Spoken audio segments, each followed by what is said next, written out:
been talking with someone to talk about Madison Square Garden. You're going to be division matchup for the Boston Celtics, and you're talking about pushing to have the voice of the NBA. You watch NBA television, Mr. Mike Breen. How are you, sir? I'm good. How about you? Everything's well. Everything's well, thank you. The season's been very eventful. Of course, started out with a lockout and 66 games, and the season ended quickly. Talk about the level of play that the players having to play back to back to back. And talk about, do you think now games are now, showing, players are showing the season? I think that's been the case much of the year.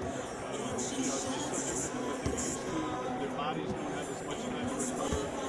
Some guys sitting on games here and there, especially teams that get ready for the playoffs.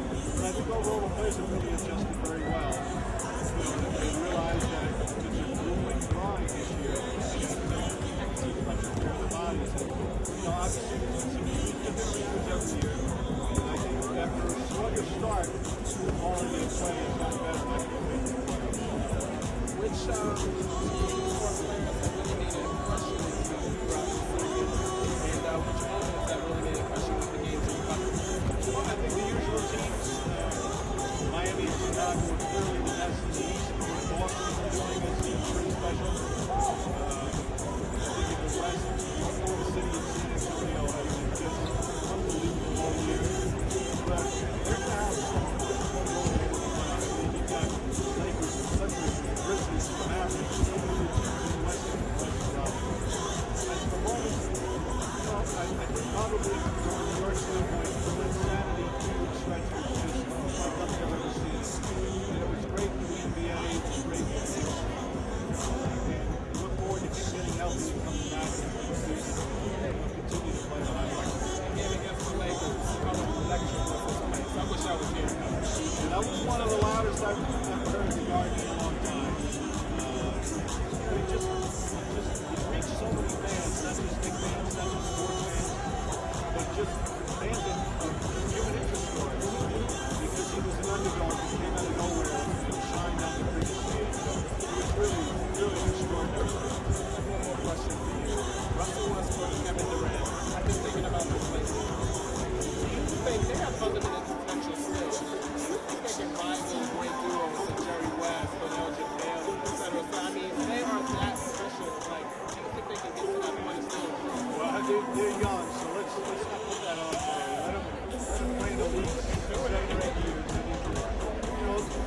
The key is can they sustain it over a career? Can they win championships? Now, last year they took a great step to that. Now can they take the next step? They're two wonderful players. Durant is one of those that come around so rare. Not only the great players, but the leader he is, and what a great person he is. So it'll be fun to watch how they grow and see if they can keep close to those levels. It's kind of interesting. You had me thinking, Baylor, Woodson, some of the soccer league at one time, it's unfathomable. I just thought of that. Jerry West won just one time. They're going to be around for a long time. It'll be fun to watch them.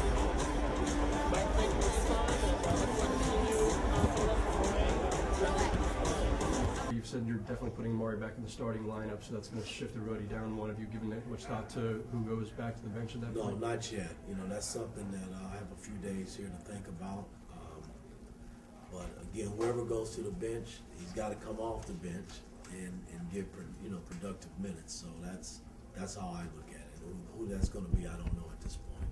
Mike, can you talk a little bit about your dynamic at point and where rotating the guys, Barron managing his injuries, and what's it going to take for Tony to get back into the rotation? Well, again, I got to start thinking about Tony based on trying to change the dynamic of the game with speed a little bit more, and because our last few outings, the Washington game, yeah, it was a blowout, but our pace was so slow, in the Miami game. I thought that we might have to start thinking about playing Tony some more to get the pace, going up and down a little bit. Is that because Barron's pace isn't that way, or is that an injury issue with him too? That he's not the old Barron in terms of pushing it like he used to push the basketball, and I think Tony can do that. Bibby doesn't push it like he used to So Tony's right now the only guy. He and Rook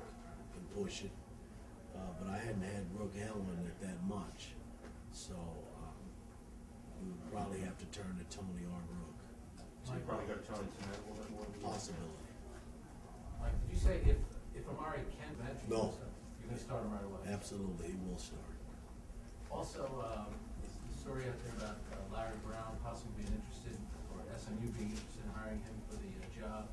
Just your thoughts about Larry coming back? Well, I mean, I've heard the rumors as well, and I mean, he's been for coaching. I mean, that's how I look at it, and he's a great coach. He's won at every level.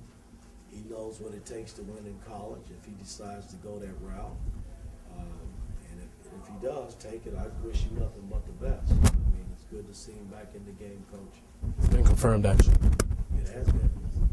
So then I say congratulations. I didn't know that.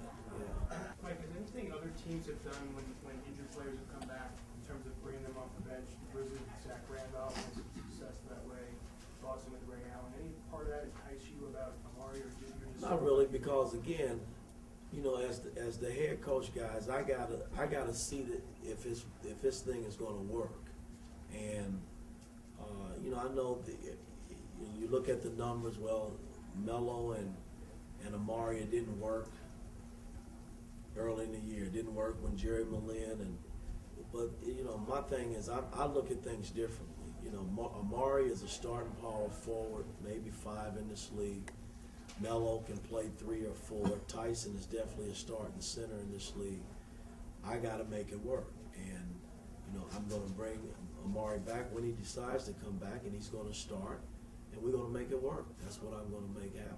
Greetings, welcome to So Much to Talk About here, pre-game version of the show, Boston Celtics at the New York Knickerbockers, big Atlantic Division matchup. My pleasure to have two guys that definitely put Purdue on the map. They are both legends from Purdue University, and they're now teammates in the NBA with the Boston Celtics. My pleasure to have Mr. Pt.1 Moore to my right and your left, Mr. JaJuan Johnson to my left and your right. Pleasure to have you both on the show. Thanks for having me. It's a pleasure to be here. Thank you, and talk about how wild it is that you both became teammates and you guys grew up together, developed as basketball players and as men. Talk about how beautiful it is that you're both playing with the most storied franchise in the NBA. It's just great and honored to be here, on a great team, great guys, and for us coming to the same team, it's just another great honor and very lucky, but, it's definitely great, good that we both got the chance to come and play in the NBA in the same franchise. Yeah, it's definitely a blessing. Just had the opportunity to have somebody you're comfortable with, that you've been knowing forever, play on the same NBA team and from the same college. I don't think we both expected it to happen, but it definitely was the best situation. That's great, and talk about like playing for a coach like Doc Rivers, and what you guys have learned, especially with his plethora of experience in the NBA. He's a tough coach, but it's a reason why this team is so successful and everybody buys into what he's saying. So it's always a good thing to have a coach like Doc. Doc Rivers is definitely a great coach, definitely great with the X's and O's, and he played under great coaches, and just a lot to learn from him. Well, one more question for you guys, Purdue. What is the one thing that the lasting memories you guys have together in Lafayette, West Lafayette? Just the fun we had off the court. Of course, we won a lot of games and, played great ball, but just the fun we had off the court. We were roommates, so we definitely had, we had some big, wild, crazy parties. So, it was just fun, though. Yeah, definitely. Just the memories, off the court, especially on the court. We won. That was big, but just, like you said, just spending time with each other, having fun with, the other guys is, things you won't forget. Gentlemen, thank you for your time. Pleasure and honor to talk to the both of you. Absolutely. Thank you. All right now. Take care.